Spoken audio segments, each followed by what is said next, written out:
Very few people in our field can write articles with titles such as Epistemology, Politics, and Ethics in Social Cultural Theory and pull it off. Steve Thorne certainly can. Cognitive processes, including conversational practices, are viewed as distributive in his work, rather than individually bound activity. He has argued against a view of the language learner as ahistorical, decontextualized, and disembodied brains. And in his work, it's implicit that second acquisition theory has to look at history, at context, and at the situation. I'm not going to say the situation.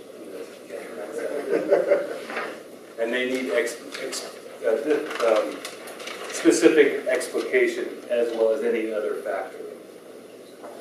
Perhaps just as importantly for the purposes of so-called, Dr. Thorne's work has been in the area also of computer-assisted language learning and computer-mediated communication. He is this year's chair of the board at Calco. He has written two books, including Sociocultural Theory and the Genesis of Second Language Development with James Lantoff, and the 2005 AAUSC volume, Internet-Mediated Intercultural Foreign Language Education with Julie Bellis. He's also edited 3 journal special issues, 2 with Calico Review, 1 with Recall. He has published 21 articles, 20 chapters, and refereed volumes, and he's written a multitude of reviews. He's a very busy man.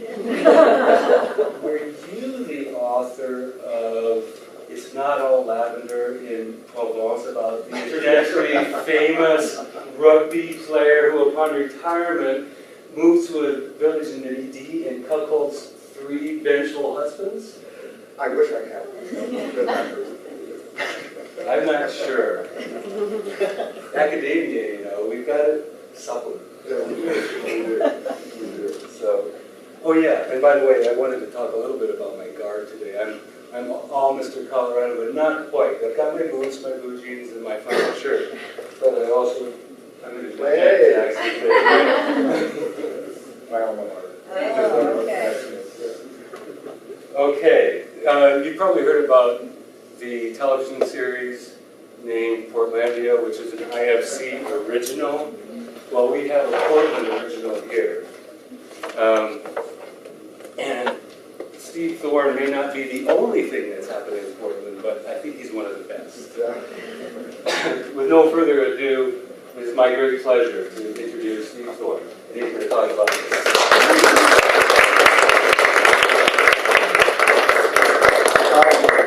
First off, I get over the blushing, which always happens when you get such a gracious introduction. And I'd like to thank Mark Knowles, ALTEC, and of course, so-called more broadly, for having me come. It's a great honor to be here, and I'm very excited about both talking, I guess, at you would be the appropriate preposition, but then perhaps with you, too, over the remainder of the day. And I just want to be very transparent and clear about one thing. And that is that, and I already apologize to Mark for this, I don't just show up at conferences and do a talk. And I had to do that this time. I'm under terrific time constraint with the whole project, which ended up co-opting almost the entirety of my morning. I did arrive yesterday evening. So I'm sorry for not having been in attendance this morning. I would really have wanted to learn from the work that you presented, and hopefully I'll get a chance to hear those of you that are remaining on the deck this afternoon. Okay, so I'll be around for that and look forward to it. Okay, language education in late modernity. I won't do a long exegesis of the title, but it isn't really that tough to figure out.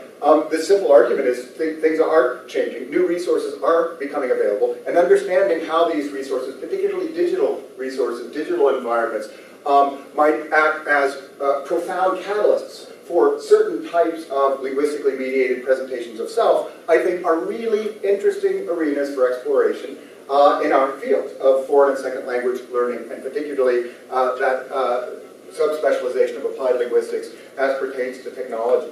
So I'd like to start very briefly with a couple of comments about the good news. And I think there is quite a bit of good news.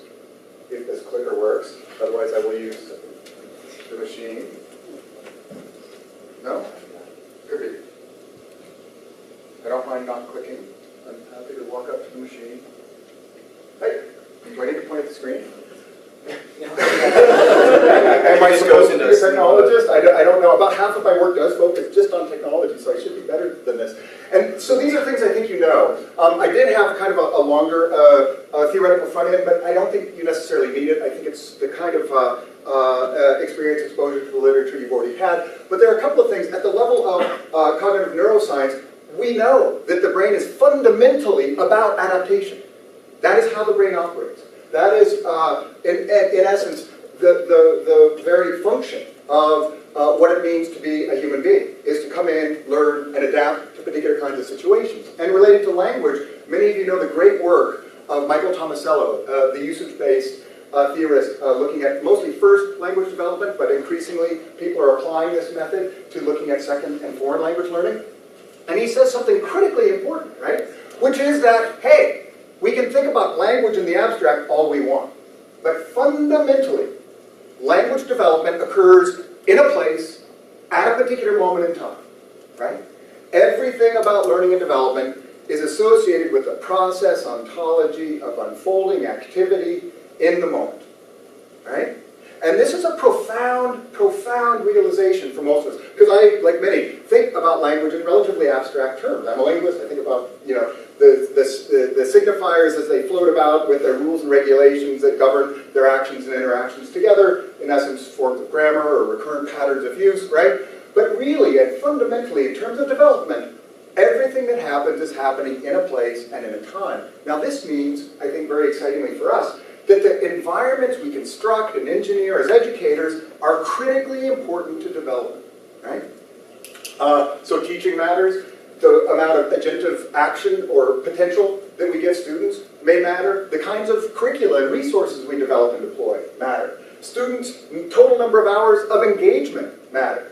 The level of attention and focus that the students actually present to the material in those periods of engagement matter. And it also means that in addition to face-to-face environments and traditional classroom environments, social media and online games, and the massive volume of time that is now spent in these settings probably matter, right? And I hedge with the probably. The question we would want to ask, of course, is in what ways do they matter? In what ways do they articulate with certain developmental trajectories? And in what ways might we think about engineering, either after the fact, wraparound activities that might leverage these sorts of interactions in the wild, right, to make them more relevant to the types of learning objectives that we're interested in instructed classroom settings, right? How might we do that better? Or what is the developmental impact of simply naturalistic interaction in these settings? Yeah? All right, let's try this again. I'm clicking. Ready? I'll get it eventually. It's always good. You can have your schadenfreude moment, right? It's always good to be able to look at someone and think, I'm better than that guy. I'm happy to provide that service. What we're doing here then is thinking about a particular set of contexts. Now, I think a lot about classroom foreign language and second language teaching, yeah? And what I'd like to do today is a little bit different. Yeah? I'd like to think about some of the developmental possibilities outside of the classroom. And then at the end of the talk, we'll talk about how to wind these together in synergistic fusion, synergistic glory, so that they really produce more possible, more profound developmental outcomes in our students. Now, I'd like to start with what might seem like a non-sequitur. Any of you know the Rodney Brooks article, 1991? He's an artificial intelligence researcher. The article was titled Intelligence Without Representation, one of the most highly cited articles in the computer science artificial intelligence literature. And following in the non sequitur, which I hope we'll be able to make relevant in a minute, he looked at autonomous mobile robots. And he looked at autonomous mobile robots in the controlled setting, experimental condition of his lab. And he kept trying to model a good environment whereby they'd learn to act and interact both with the environment and each other more effectively, more efficiently, right? And he came up with a rather unexpected conclusion. And here's the conclusion to that work of trying to, in essence, what we do, create or construct a particular kind of environment for development and learning. That's what we do in classroom settings. We engineer contexts, right, for learning and development. They need to be efficient, they need to be effective, they need to articulate the actions and interactions need to articulate with some sort of defined learning objective so we can know if it works and in what ways it works, right? So this is what he was doing, in essence, with these autonomous robots. And here's what he discovered, yeah? Explicit representations and models of the world simply get in the way. It turns out to be better to use the world as its own model, right? Now this is actually really a very clever turn of phrase, and I'm using this primarily rhetorically, but of course we have all types of ways at our disposal already, all types of methods, techniques that leverage some of this. It used to be called, back when I was actually studying to be a foreign language teacher, realia, right? Bringing the world into the classroom. And of course we have, like study abroad and these sorts of things, right? Where you send kids out into the world, yeah? The question that this brings up, of course, is in what ways can we utilize the world as its own model in a way that maintains and retains the efficiencies, the directed and engineered quality to the learning environment so that we get the learning outcomes we're looking for, right? And we all know that the natural world is very, very important. No one, I think no one, studies a foreign language to be good at foreign language study in a classroom context. Yeah, have you ever met a student who just wants to study foreign language to be good at studying foreign language in classrooms? Right? I mean, probably not. Now there might be a few, right, who just love excelling, and the university is its own context. By the way, let me just make a side comment.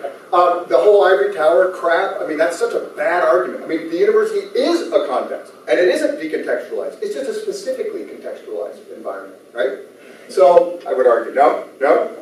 You agree? Okay. I'm very keenly attentive to audience feedback and backgrounds. They're positive and negative valence, right? So, just be careful. So here's just a last little bit. Many of you know the Mark Twain quip, right? I was greatly discouraged when upon arriving in France, I found no intermediate French speakers there. Yeah? And, well, of course you're not going to find intermediate French speakers there, right? So the idea is, how do we think about using the world as its own model, and how do we think about maintaining and increasing the power of the foreign language educational environment in its beautiful, artificial, constructed self that makes salient and visible things about language, communicative patterns, dynamics, comprehension, production of language, in ways that help with this language developmental process. Okay, that was the preamble. Here's the talk.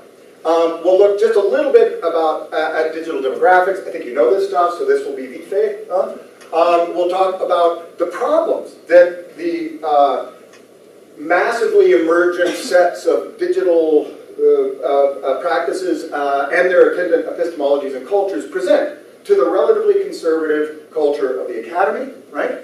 And I'll talk about, and I've intentionally chosen this, a very controversial case, which is the semiotic ecology of an online gaming environment. And many of you, how many of you hate digital games, by the way? Like games that include fighting and killing and stuff. Perfect. No more? Really? Well, you're gonna, hopefully, you please. The idea here is to have chosen a controversial case. So fight, kick, scratch. No lasting marks, please. Otherwise, all's good. And then I'll talk about what we do with this, maybe I'll say mess, in terms of integrating in and out of school practices and some of the virtues, affordances, and also be very attentive to the constraints and problems that come up here. All right. So there are a lot of people doing a lot of things that involve digital mediation. You're probably aware of all types of text as well as video conferencing environments. This is certainly nothing new, dates back to the 90s. And in the case of text, of course, much earlier. Second life environments of all kinds. Many universities use these settings. I'm sure many of you have used or will use these settings in some way. And I flipped over. I do it. We have examples of World of Warcraft, right? Warcraft, you know, fighting, killing, and as you'll discover though, there's a lot of love in this game. I'm not kidding. There's a lot of love and healing. I play healer, for example. It's all about the love for me. Not necessarily for everyone, not for this guy. So when we look at these contexts, right, and this is fairly obvious, I realize, so we won't spend a lot of time on it. 10 million users, new users a month show up to RuneScape, which, if you have adolescents, is a very, very popular MMO or massively multiplayer online gaming environment. Jan Blommaert, who's a great sociolinguist that you may know from Belgium, currently working in southern Netherlands. He was a visiting professor at University of Jyväskylä for a few years, and his son said, "Dad, I really want to come live with you." And he said, "Well, but it's all either English or Finnish medium education." He goes, "Oh, English is not a problem." And he's like, "Well, but you don't study English in school yet. I mean, you're too young, right?" He was 9 at the time. He goes, "Oh, give me 6 more months on RuneScape, Dad. I play entirely with English-speaking players, and because I play the game, I really don't think I'll have a problem. I'll come next semester, right?" And there are lots and lots of these cases of kids learning languages, and adults too, through these games. 14 million plus people played World of Warcraft at its peak. If World of Warcraft were a nation state, it would be 64th in the world, one below Burkina Faso, okay? It's a big place. Almost 1 billion people on Facebook. It's actually closer to 900 million, but it's growing so quickly. Lots of Twitter users. Participants in these settings curate identities in very interesting ways, almost entirely using language, right, for this curation process. And of course, technology starts extremely early. This is my daughter, and of course, I'm not making any great claims about her brilliance, which of course she is, since she's my daughter. I mean, actually, pretty average person developmentally, but delightful nonetheless. But yeah, so here she is at 1 year, 3 months of age, and this is completely routine. If any of you, by the way, received emails from me during this period, you know, like half finished, because she just come up and start banging on the keyboard. She also knew that the mouse was the power tool. But these are our students, right? This sort of thing, and I disagree with the idea of digital natives, by the way, which has been bandied about in the literature, Pinsky et al., and I can talk about that at another time. But kids start early. Their notion of literacy, their notion of graphical representations of language, their notion of multimodality and multi-literacies, different kinds of literacy practices for different communities, not just school-based literacy in and of itself, as the kind of mononorm, is very important and relevant to the things that we're trying to do. Okay. In terms of the next section here, looking at schooling versus new media literacies, this is either the most intriguing or the most hideous of book covers ever. Colin Lancashire and Michelle Noble are very well known in the digital literacies field. So when we think about online gaming in particular, we get really polarized views. And John Seeley Brown, any of you know John Seeley Brown? Arguably the best information scientist living currently, right? Doug Thomas, who's a very well-published, very good researcher at University of Southern California, they published a piece, this was in the Harvard Business Review in 2008, and they're talking about the gamer disposition. They're talking about the approach to doing collective action and engagement in the world and the ways in which gaming prepares you to do this. John Seeley Brown, again, I mean, probably the best person thinking about information science currently living, has recently penned a piece that says, if you want a CEO, look for a guild master. That's someone who governs the actions and interactions of lots of players in an online club called a guild. Goes, find a guild master, and that person has already received all the training they need for the complex managerial tasks associated with being a CEO. Right? Now, I'm not saying I endorse this, I'm just saying this is what's out here in the literature, right? And the gamer disposition, as they describe it, involves really being keenly focused on bottom line evaluation, which means you succeed or you fail, right? I mean, these are very clear. It isn't that you're out gaming and just having a good time. You either succeed or fail, and you get feedback based on your performance on a regular, ongoing basis. In gaming environments, you die, right? That's the feedback. Death. Of course, you're reborn, as are all the things that you kill, by the way. Everything responds. Nothing stays down forever. There's a power of diversity. Instead of looking at people like you to play with, you must, in these games, have a diversity of players. You have to have a healer and someone who can handle a lot of damage, called the tank.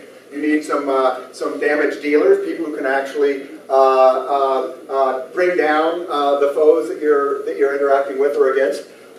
You actually look for new opportunities that may break the pattern that you become accustomed to because it's exciting and it's interesting. You actually seek those things out, right? Learning is not something abstract. It's performance-based, right? And it involves overcoming difficult challenges by being either successful or not successful. right? So it's an entirely performance-based pedagogy, if you will. And this idea of thinking about radical alternatives, and I'll talk just a little bit about some of the research literature on this in just a minute. Now, on the other side, so then there's a slew of this stuff, that gaming environments produce good leadership, that they produce flexibility in thinking, that it increases one's power to engage in and use successfully scientific method. I know you may not believe this right now, but we'll talk about that again in about 20 minutes. Meaning hypothesis generation, hypothesis testing, return to base, right? Because you fail, you die. Then deploy new hypothesis, gather the feedback that you can about why you succeeded or failed. And if you failed, return to base, deploy new hypothesis, right? It's standard scientific method. All right, so here we go. On the other side, digital addicted kids threaten to return civilization to the dark ages, right? The internet is creating a generation of ignoramuses with tiny attention spans who will surely become the dumbest generation in history. Now, there's a slew of this stuff too, right? And some of you know the work of Nicholas Carr, for example, the shallows, he calls it, right? Because basically, the inundation with messages, with opportunities for interaction and engagement in internet-mediated environments produces a shallowing effect, that rather than being a deep, linear thinker, right? You become a distributed, not particularly interesting, shallow interactor, right? And I think these are all very important. So here's what we need to do. I mean, the positive stuff, we need to attend to that. We don't want to not know there are tremendous resources out there at our disposal. And we also certainly don't want to retune our curricula to include a bunch of stuff that results in the threat to civilization, for God's sake, right? No, this is true. So what do, you know? So there are tensions, as we can see, that are illustrated between the traditional epistemology and prescriptivist, meaning there is a right and a wrong, right, to formal academic context. And this is sort of interestingly bound up with the Web 2.0, as some people describe it, open source epistemology that we see in many internet environments. And this puts us as educators in a contradiction. Of course, high stakes, power genres of language use are very, very important. You have to have a perfectly typed and orthographically and punctuationally accurate cover letter if you want to be successful on the job market. Of course, right? And on the other hand, there are a whole variety of these emergent, contingent digital logics that are also very, very important for us to attune to. And if you look at many high volume workplaces, any of the technology companies, for example, many of them use a blend of these sorts of literacies and communicative practices in everyday use. So you have synchronous chat with coworkers, right? You have people posting stuff that's in very rough form in project management sites, and of course you have polished written artifacts that also come out of this process. So looking at the ways in which some of these dynamics operate, I think is critically important. And what I'd like to conclude this section with is simply to say, we don't need to have an opinion about whether digital games are good or bad, or synchronous chat, which some of you may have already used, right, which was highly critiqued by many language educators in the 90s, but the spelling is wrong. But then you realize, well, that's not the point. Orthographic accuracy is not the point of synchronous text chat, right? The point is communicative value and high levels of engagement and these sorts of things. If you're using synchronous chat to teach spelling, you're doing the wrong use of that tool, right? Right? Just as if you want spontaneous language production to be emphasized, having them focus on extended prose is a really bad idea, right? Because these are different communicative dynamics and processes, yeah? So that's what we're going to do in this talk, is we're not going to bother with opinions. We're going to empirically ask what is going on in these environments, and we'll investigate this. And I can promise you that there are certain parts of this talk that will absolutely bore you to tears. So just, as a foreshadowing. Because I am going to show you just a little bit, not too much, of serious linguistic analyses of these environments. Right? And people say gaming environments are simple and stupid and no interesting thinking goes on there. Well, this is something we can look at, right? If there's anything that's great about digital interaction, right? Susan Herring, who many of you know, has talked about this in terms of persistent conversation, right? There are residua or traces to our digital activity that can be examined after the fact, right? So unlike verbal interaction, where with without benefit of recording, thank you, sir, this would simply be gone and you'd have to recollect what happened. We can actually look at all of these dynamics in excruciating and boring detail. So, what we're going to look at today are just the middle section, these massively multiplayer online games. I think for language education, these are the ones that are most interesting, at least to me. These are naturally occurring. Many of them you have to pay a fee to play. We're going to look at the world's most popular massively multiplayer online game, World of Warcraft, as our empirical test bed for looking at what's happening. But of course, you have other things like Second Life, and some of you know Julie Sykes' work on synthetic immersion environments, where you actually can use almost flight simulator sorts of modeling techniques and practice environments where you can develop pragmatically complex or tense situations, and then actually have students in avatar form engage in these sorts of scenarios. Right? It's a scenarios-based model, and so some of that's interesting too. But we're going to look here, and it's a very big place. It's based on 4 different continents, and if you see this little tiny dot that shows up, right? Can you see that? That is actually this, right? So it takes some minutes to run. There are all types of forms of conveyance in World of Warcraft, and I won't bore you with those right now. You can fly, ride a mount, and things, but these are very large spatialized areas.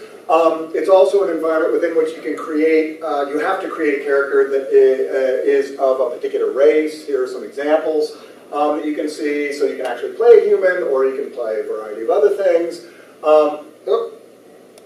And you also have to choose a profession, right? So there's actually a social ontology to these settings that includes a full in-game economy. How many of you play or have played World of Warcraft, for example? Just a few? Yeah. So there's a full and vibrant in-game economy in these settings, right? Which also articulates with the global economy in terms of buying and selling gold pieces, which are the measure of value in this game. Those are actually sold in the open economic market. You can meet all types of interesting people in these settings. Obviously, these are in avatar form, but you also get people who take it out into the world, maybe just one step too far, showing the interpenetration between online game worlds and out-of-game social and recreational interaction. The communicative dynamics in these settings are very complex. Here you see 3 synchronous chat channels and a raid. For those of you who are familiar with online gaming spaces like World of Warcraft, it's a 25-person raid. You can see people's health bar and mana or energy or power bars here to let you know what's happening. So it's interesting to note as a sideline that emergency relief services have begun doing some of their training using World of Warcraft because the interface is so complex. So you imagine an emergency relief person, you have a walkie-talkie or 2, you might have a cell phone, you have visual displays at your disposal, hopefully, right, to let you know what's happening or to follow traffic or whatever. And someone might be face-to-face with you, either barking orders or asking for information. And so these sorts of environments are very, very complex like that. You have these different semiotic fields, textual literacy. You also have VoIP, Voice over Internet Protocol. And someone's telling everyone what to do and how to orient at the same time that you're actually maneuvering your player in this 3-dimensional space, right? So it's a fairly complex space within which to work. And let me just give you an example then. Is that really the next slide? Okay, well, that's the next slide then. Can any of you parse this? Perchance? As far as I know, good to go. Oh, yeah, good, yeah. Away from Getting keyboard, close. good to go. So no one remembers AFK? Away from keyboard. Away from keyboard! Did you already say that? Yeah. No, someone did? Okay, no, because I heard something else in it. So yeah, AFK, GBG, gotta go. 2, Elfin Forest. 2, regenerate, no palms, which means no more mana potions. Okay, so this is an utterance by Steinkühler. And here's the gloss. Just a minute. I have to go to the Elven Forest to regenerate. I'm out of mana potions. Okay. Now the reason I want to show you this is when I talk about WoW in particular, the synchronous real-time chat is as weird as you would expect it to be in many cases. Okay. So there are vast numbers of online interactions that are very divergent from the standard communicative norms we're interested in. And if you look at this, the only two words that should have been traditional in terms of their orthography, to and two, they're both wrong. This is the wrong two, and this one is inverted, right? So, so you do get a lot of this sort of thing. And Steinkuhler, of course, says that, and I'll talk about this in just a minute, what we need to do is not necessarily look at the surface level accuracy or inaccuracy of these sorts of things, but rather what these utterances are doing. And this is actually very, very important for those of us as language educators to think about language use as social action, right? Not just a set of grammatically accurate or inaccurate practices or processes at the morphosyntactic level. One more. This one's tough, and I'll give you a hint. It's French, sort of. Yeah, yeah. So you got the chipo, right? I don't know, right at the end, right? En tout cas, moi, je ne sais pas, right? Now, this happens to be an utterance that comes from Quebec region, and it's the Montreal dialect of French in writing. And here's the story behind this, right? This is just a little tiny vignette, right? I was taking high school French. This is from an informant who described this. I was taking high school French at the time, and people would always ask me for a translation of what the enemy was saying. And this is because there were Americans and Canadians playing on a shared server, right?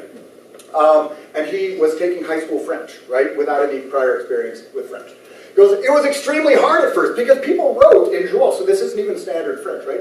Which is basically the Montreal dialect, a far cry from the Parisian standard we were taught in school at the time. For example, they'd write, and then this is the example I already gave you, moi je ne sais pas. Even after 9 years, I speak French and credit that to my time with this Vercom game, right? Now, when we look at these sorts of utterances, though, and I wanted to be really clear about this, obviously we're not saying this is precisely the kind of language use we would want to inculcate for students who would not be participating in online environments. However, one of the things that's come out recently in the sociolinguistics literature is the widespread nature of these for particularly recreational, but increasingly even commercial workspaces like the technology sector or technology industry.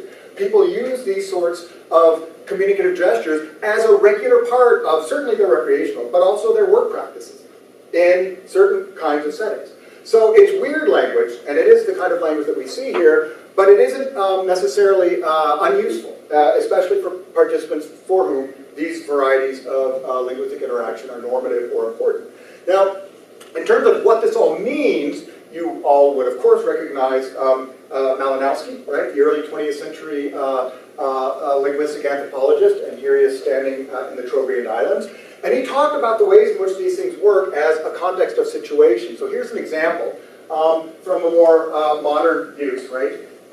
So some stuff happened, some people were like, whatever, and stuff, and some other people were there, and so like, no one was hurt, fortunately. Yeah? And so when you see, now what does this mean, right? Can you parse this?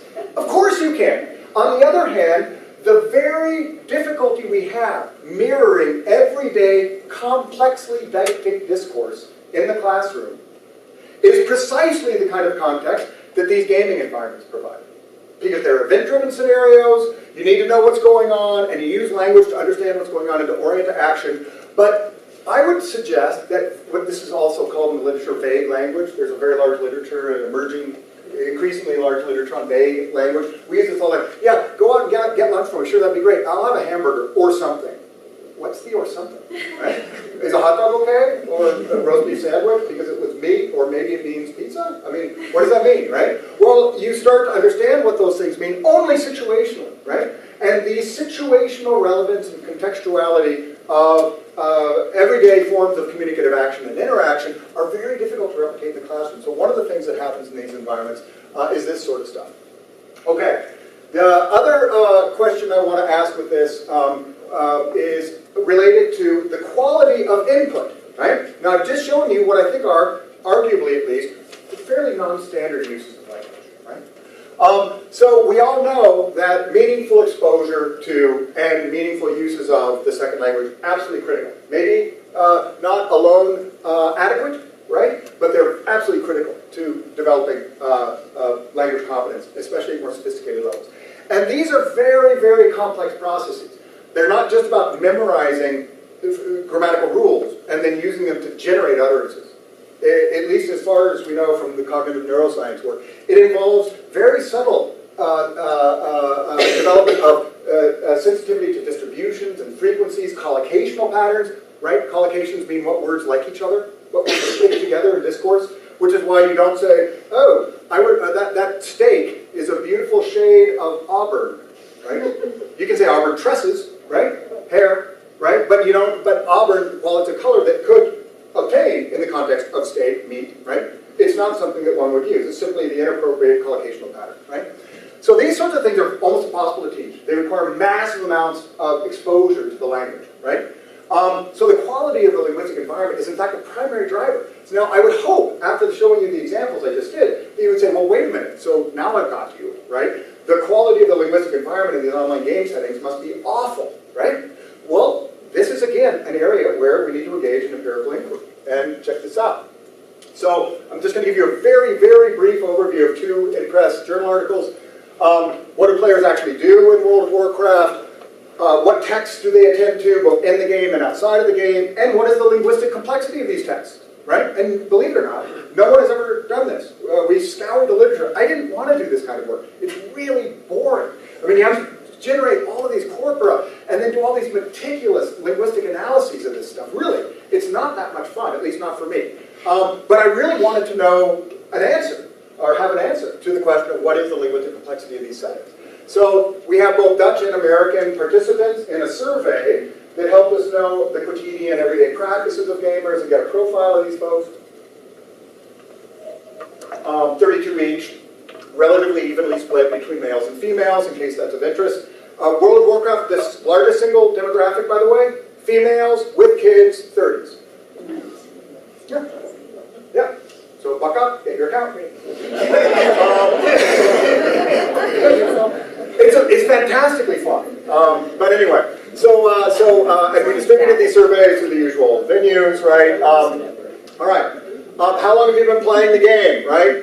Most of our respondents have been playing the game 3-4 years, okay? So we have a fairly experienced cohort here, right? Now, this is simply to say, there are always caveats with this sort of research, especially survey work, which I don't particularly enjoy or appreciate, and here I am doing it. But we needed to know a couple of things. We needed to know what these folks were like, how they reported their everyday interactions, and most importantly for the analyses I'll show you, if they care about these in-game presented texts, right? And if they care about out-game websites that also report on strategies for playing the game, or how you develop your character appropriately, or as you'll see, many students, participants in these settings, actually do all types of things, like follow the lore. It's a token-esque environment, right? So many participants really get into that.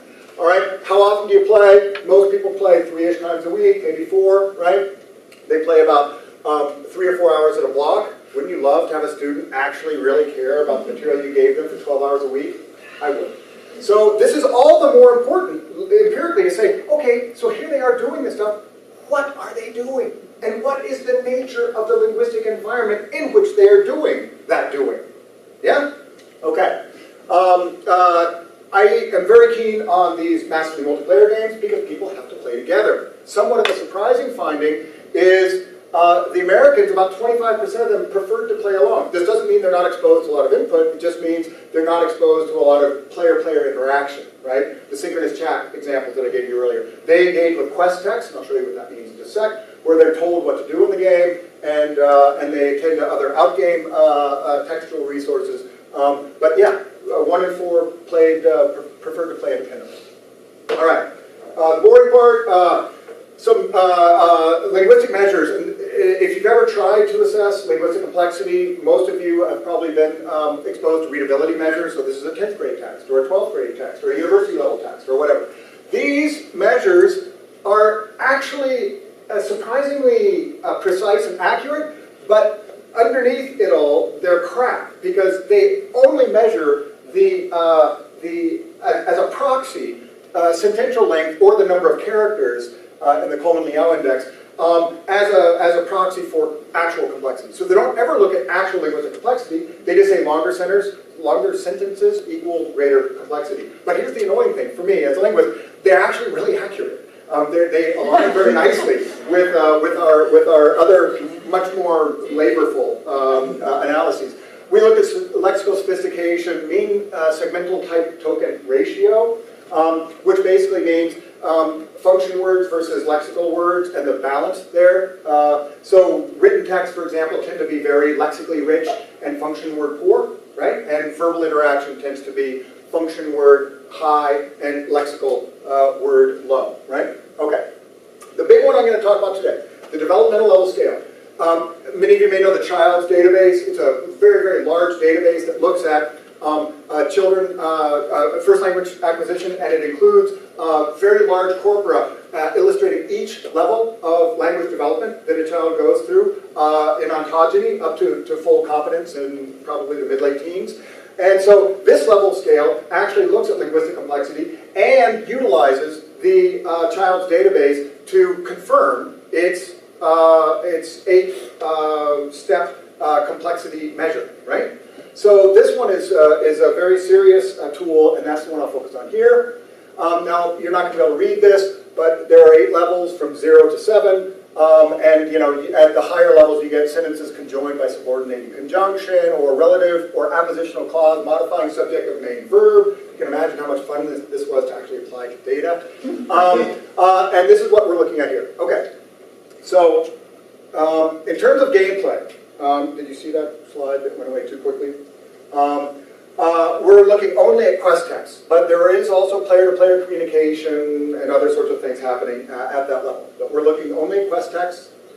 This is an example. This is an actual screenshot of the game, right? So these are 2 characters playing the game. Actually, myself and Julie Sykes, who is another researcher in this area. And here's a text that you would be presented, right? And there are something like 12,000 of these quest texts currently in the game. Now, what we did is we wanted to make sure that these were actually very representative texts. So we gathered about 18,000+ words, and we looked at quest chains. And this is when you're asked to do something, it leads to another quest, and another quest, and another quest, in a series of 5 or 6. So these are very high-frequency environments within which players necessarily interact. This is the class-specific quest category. If you play a mage or a druid, which I do, or some other character, you actually have to do these quests because they give you extra powers for your character, right? So these are quests that everybody plays, pretty much. And that's why we chose these. This is a methodological point, by the way, probably of less interest to you. Here's some examples. Simple, D0, hurry! Full stop. Yeah, that's it. You got it. That's the entirety of the utterance. Trust me, right? So you have very, very simple utterances, right? And you also have utterances like, their beliefs are similar to ours, so killing them is somewhat distasteful, but if they lack the strength to resist us, then they do not deserve their lives. Now, you may disagree with the content, but the syntactic complexity is significant. It is sentences conjoined by subordinating and coordinating conjunctions, right? This is tough sledding, as one of my favorite professors in college used to say. All right, so these sorts of things, this is just an example to give you a picture of what it's like. Now, what was the distribution of the sentences along these 8 categories? What do you think? I mean, is it all simple stuff? Is it all hard stuff?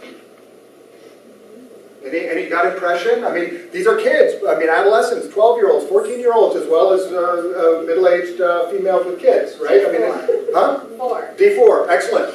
Anyone else? You're actually exactly right. And wrong. And I'll tell you, I'll explain that in a minute. Yeah, should we just go forward? Okay, so you were correct.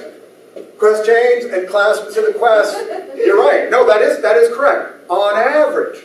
This is why I hate means-based research, right? It's better to look at probabilistic distribution. Because if you look at the distributional patterns, there are a bunch of D0 text, really simple sentences. And there are a bunch of D7 text. Now, the mean is D4.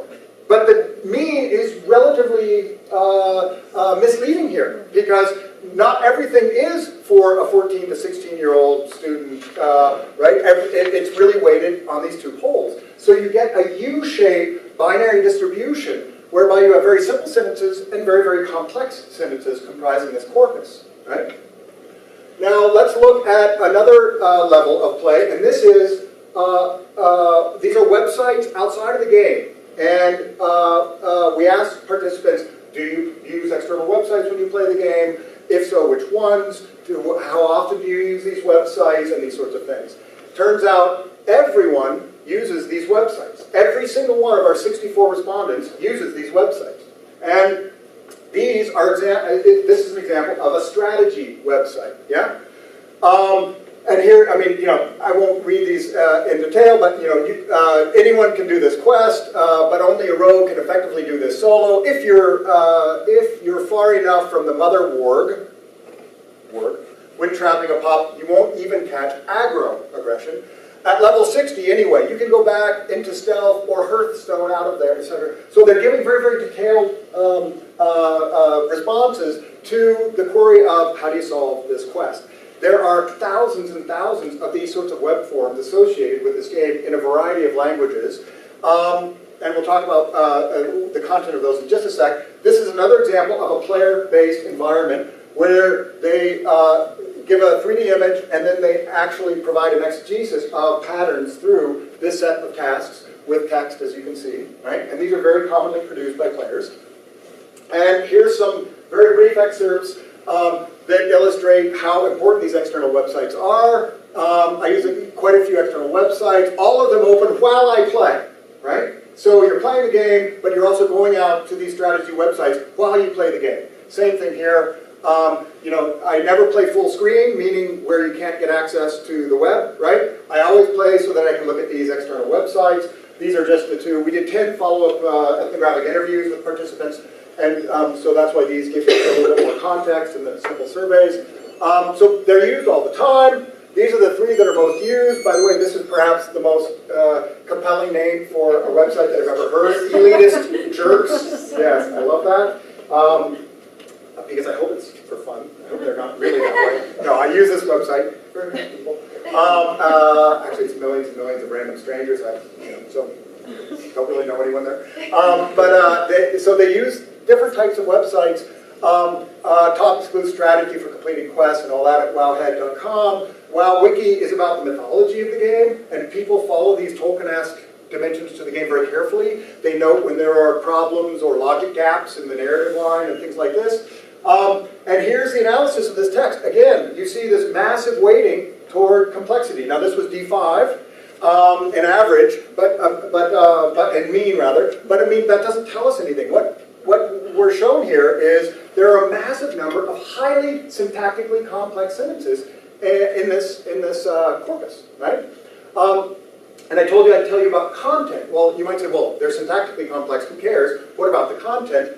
And in a recent study, Steinkuhler and her then graduate student, now faculty member in his own right, Sean Duncan, did an analysis of 2,000 of these posts.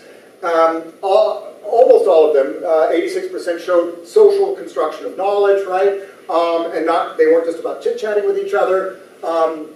They looked at a variety of other categories for adjudicating whether this was formal, scientific, and logical rational discourse or not. And they talk about that in the piece if you want to look it up. But systems-based reasoning, half of the posts showed systems-based reasoning, which is the precursor to the scientific method, right? And that's interesting because you've got to remember, these are kids paying $15 a month, or adults for that matter, doing this for fun, engaging in scientific method for fun, right? Not even playing the game, posting to other members of their community because they think it's a value added, because it's something that they want to do. They want to share their knowledge and information. Of course they're using language to do this. All right, very last is this, and then again, we're looking at tiers of discourse. So we look at player interaction, quest tests in the game. Then we look at strategy websites, right? Now we're looking at narrative, because many of us think, well, narrative is an important thing to be able to do. Fictional prose, for example, right? Fanfiction.net, any of you ever use this in your classes? If you ever need to teach extended fiction or extended prose, I cannot encourage you enough to think about using fanfiction sites. It's very profound. I have a number of pedagogical models for using this. Rebecca Black, one of my frequent collaborators, in some of the articles that I think I've even given you the references for here. She has one focal participant she followed, Minako, who received 7,000 responses to her fan fiction writing, right? A second language learner of English, immigrant from China. So here we are, World of Warcraft, and we're looking now at an example of actual fictions produced by students. And I want you to look at one thing here. Look at the numbers. Any of you published anything recently? 56,000 words. A journal article is 8,000 words. A formal referee journal article. 92,000 words. Fiction produced by players of World of Warcraft for fun, to and for each other. Now, you might say, well, what does this look like? Okay, here's, sorry, that's World of Warcraft with how many fictions there are total. So here you have an example, and you're not expected to read it, but you know, I'd say it's pretty middling fiction, right?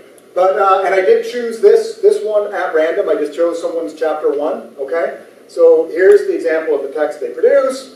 Here, interestingly, is a response to this text from another player. If you look at the top one there, great beginning, good description of the battle scenes, and a good introduction to the storyline. If I could mention one thing, notice how polite, right? A lot of it read like a summary, right? While there's nothing wrong with that in its place, specificity of reference, right? Open parentheses, such as when the boys were training and growing up, close parentheses, yeah? Some parts you might have been able to flesh out better. Draw us more into the action by showing us what was happening. How many of you have taught fictional writing? Show the action! Like, this is a brilliant, I mean, this person, I don't give this good of feedback when I'm, providing feedback to students on their fiction. I mean, and this is, again, a population, a community doing this for fun with each other because of the pleasure, because of the joy, because it's meaningful, because it's significant. Very interesting, right? And so these fan fiction communities are an extension of this semiotic ecology, all rooted in this online game of World of Warcraft, which is quite interesting, I think. Now, very, very last, you might think it's sometimes called remixing text, right, these fan fiction texts. This has shown up in the popular literature, not related to World of Warcraft, but the case of Ellen Egeman, who was awarded a book prize as a 17-year-old, and then later, like a week later, they said, well, wait a minute, you're plagiarizing. She's like, what are you talking about? And they're like, well, there are other people's texts unacknowledged in your text. She said, I'm a remix author. I mean, I don't bother. Yeah, of course. Right.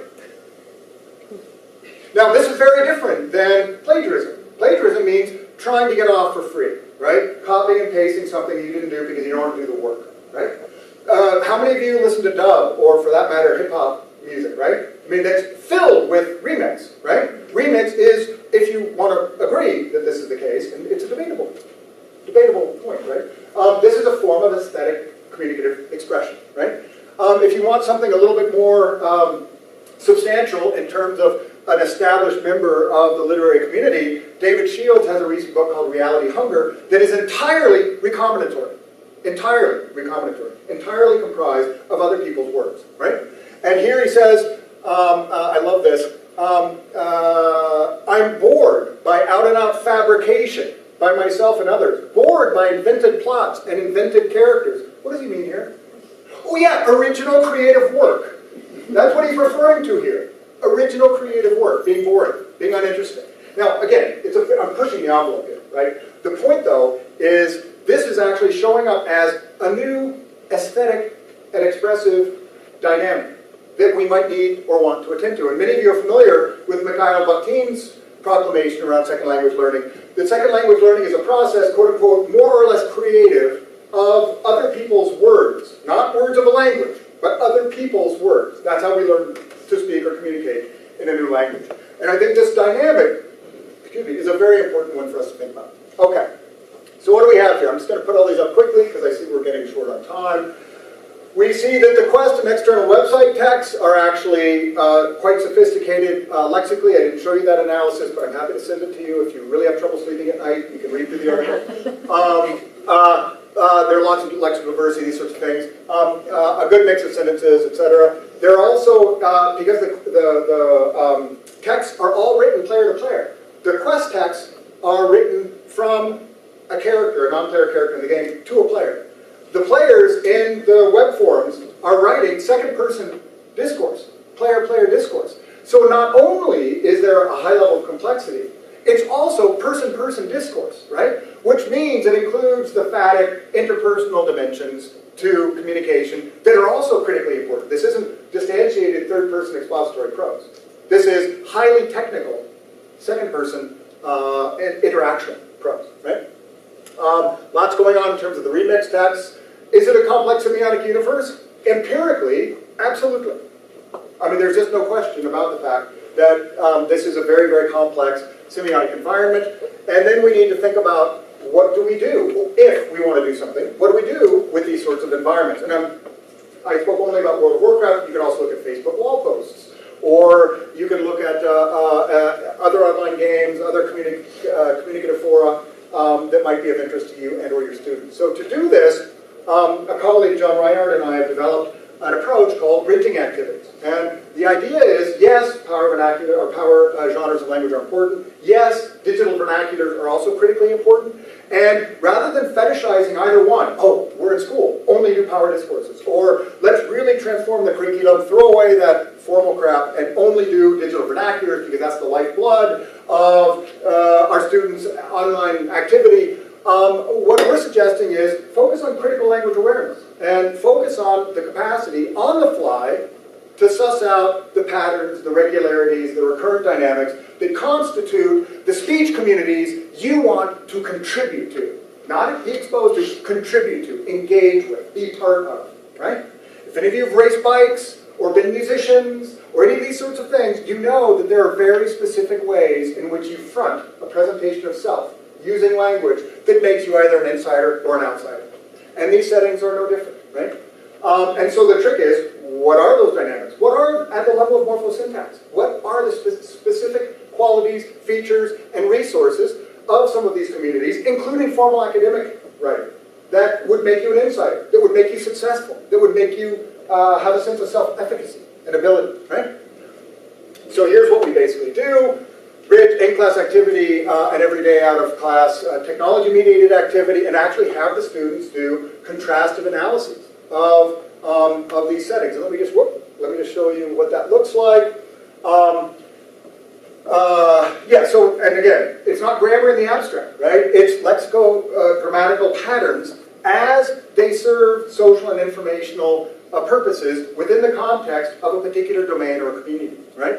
So you can actually have students ask, well, what's going on in this text? How does this text work? How does this text or this community of texts operate or differ from other sorts of things I'm interested in or exposed to in the language I'm studying, right? And this could be L1, right? I would argue that many people who are entering engineering or mathematics or architecture, and certainly the recreational realms I just mentioned, being a musician or whatever, all of those require and revolve around specific uses of language with specific lexis and patterns of usage, leaving and greeting and leave-taking rituals, all these sorts of things can be highly specific to these communities. So if you want to be a lifelong learner, you need to figure out how to do that kind of learning on the fly, not just in class, but forever, right? So here's the model, right, that is basically 3 pillars, yeah? Observe and collect, right? What are you passionate about? And make sure, if you end up doing this, all we ask for, by the way, is 5 or 10% of your curriculum. Every couple of weeks, have the students bring in something that they've really been interested in or that they want to participate in, but it's hard. They can't do it yet, or what have you. Observe and collect, explore and analyze, right? Really make a small corpus of this. Figure out how social life works in this online setting, right? And it could also be an offline setting, if you wish. And then you actually create and participate or contribute to this community by actual engagement, right? And I think it's nothing new. It's rooted in some ways in the multi-literacies model that I think Kathy might have talked about yesterday, the New London group. And there are a number of folks who are trying to think about this, but very few of these approaches actually look at foreign or second language learning in particular. And so the idea here is you take a small portion of your syllabus or curriculum and you make it student relevant. You make it driven by the student's passions, needs, and desire to want to be part of World of Warcraft in German, or a restaurant review community because they're foodie, they're major foodies, and that's what they want to do. Or could be in Boulder here, what, a triathlete, right? And they want to do an Ironman in Italy, and there's alerts studying Italian. So, you know, what do the triathlete web fora in Italy look like? How do they operate? How do you become an insider there? What are the common forms of language use at the level of morphosyntactic realization and lexical choice, right? That make up these communities, that make them distinctive. All right. A little, just last couple of slides. Obviously, online activity is no longer a proxy environment for doing the real work of communication at a cafe or a restaurant or a workplace.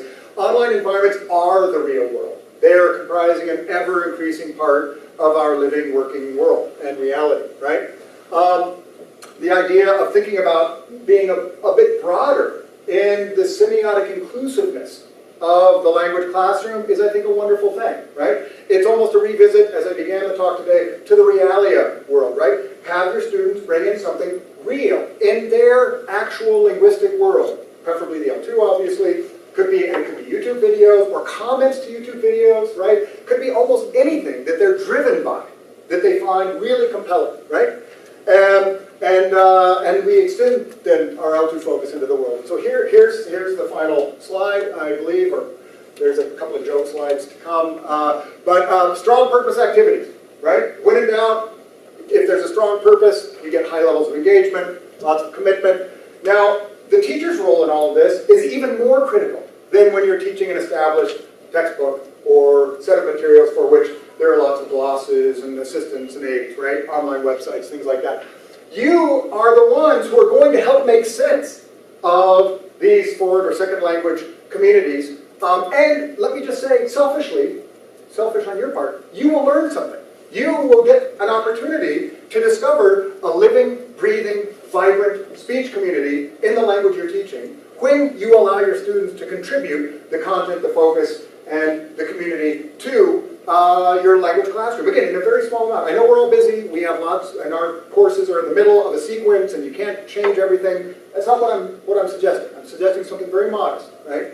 And the ultimate goal here, right, isn't mastery of formal genres of language, power genres, I've described them, or mastery of some of these digital vernaculars, some of which are really, really quite distant from what we're traditionally focused on, right? The idea is to develop semiotic agility, being able to figure out on the fly how to do what it is you need and want to do communicatively because it's important, professionally, recreationally, interpersonally, right? That's really what we do in our L1, right? And that's certainly what we want our students to be able to do in their L2 across the lifespan, not just in the classroom situation. You want to give them lifelong skills to see patterns, to be able to suss out what's happening in an environment, et cetera, et cetera, et cetera, right? This focus, I think, also brings a certain vibrancy and living quality to the language classroom. And I'll end just with this, right? You may have not seen this, but here's a gamer, right? Looking out the window, reality, the worst game ever, right? And obviously, we don't want our language students to be so hungry to learn Chinese or Korean or Brazilian Portuguese. And they get into class and they realize, oh, got another set of declensions to memorize. Oh my God, what's the suppletive allomorph of go again in French? You know, I mean, now great, that stuff's potentially very useful, right? But it needs to be living and alive. And here are my two kids playing World of Warcraft, and you can see that enthusiasm, I think. And I'm not recommending that you let your kids play World of Warcraft, and I actually have put a moratorium on it now for a variety of reasons. But no, it's amazing. It's amazing how passionate people can get about language when the context is right. Okay, thank you very much for your time.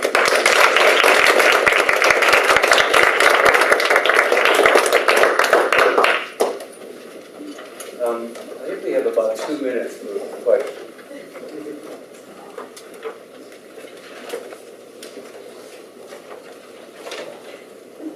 Not bad, huh? Yes. I don't have a question. I just wanted to say that there's an interesting book talking about remixing text. There's a book right along the lines of what you were pointing out in one of your slides. It's called Uncreative Writing. Oh, interesting. By I've never... Kenneth somebody. I can't remember the last name, but just recently.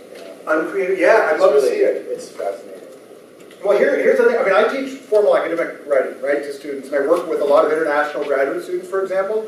And You know, they say, well, okay, Steve, so how do I actually start publishing it? My gosh, you know, the genre of the dissertation is just too much. I mean, how do I figure this out? Well, the obvious response, cheat, right? Look at great examples. And what's the sentence initial like, right? When do they start, how do they start describe making a claim, right? In what ways do they hedge? These are all discrete, morphosyntactic realizations. There's no mystery. This isn't like something that, oh, how could we ever figure this out? It's all there in good texts, right? And you're not plagiarizing if it's your own content and your own ideas, but the structural support is available in good models, right? And that's how fan fiction works. I would love to be a best-selling fictional author. I write a ton. All of it is crap based on, you know, based on fiction, right? I mean, a compelling storyline and all that. That's really hard work to do, right? Fan fiction, you inherit a virtual world. You inherit characters, plots, storylines, tropes, right? They would be very difficult to establish and set up. However, you can move these plot lines forward and talk about teen pregnancy or hating your parents if you're an adolescent. And Rebecca Black has some great pieces in her book, Writing in Adolescence, I think it is, or something like that, 2008. But it looks at these fan fiction communities. You can really do a lot when you have support, when you have resources to work with that are the most difficult to create or establish. A viable, logically rendered fictional world. That's tough sledding, right? So I find that many times we can do a lot more when we leverage existing resources. And this is, and the difference between plagiarism and these sorts of remix literacies, I think, are profound, right? And you'll have to decide in what, I mean, if it's of academic text, and if there's an actual, a chunk of text that comes from something else, of course we have the obvious solution. It doesn't work in fiction. But in our case, you just simply cite it, right? I mean, it's not a big deal. Otherwise, look at the structural regularities. Look at the rhetorical framing, right? The metaphorical discourse structures of text. Is an academic text, I'm going to talk, because I've been talking about this other stuff so much, is the academic text putting someone on trial, right? Is it a trial metaphorical discourse structure? Is it a tour of the landscape? Is it a detective mystery? Here's like, that's kind of this one, right? I mean, well, what is the situation in these online environments? How complex is it? I mean, no one really knows. It's a really good question. We would want to know, before encouraging our students to engage in these online environments, what is the level of the input? How useful is this going to be for language learning? Or in what ways might it be useful? So some of that can be, I think, structured in the way we teach formal academic writing, in addition to some of these newer emergent linguistic varieties that, again, might diverge significantly from what we're accustomed to teaching. Unless some of you in France, who teach French, teach Verlan, or these, you know, and there are so many interesting subcultural speech communities that would be very fascinating to explore. But, you know, we have to pick and choose. Okay, I think maybe we can catch up with you during the rest of the afternoon. Sure.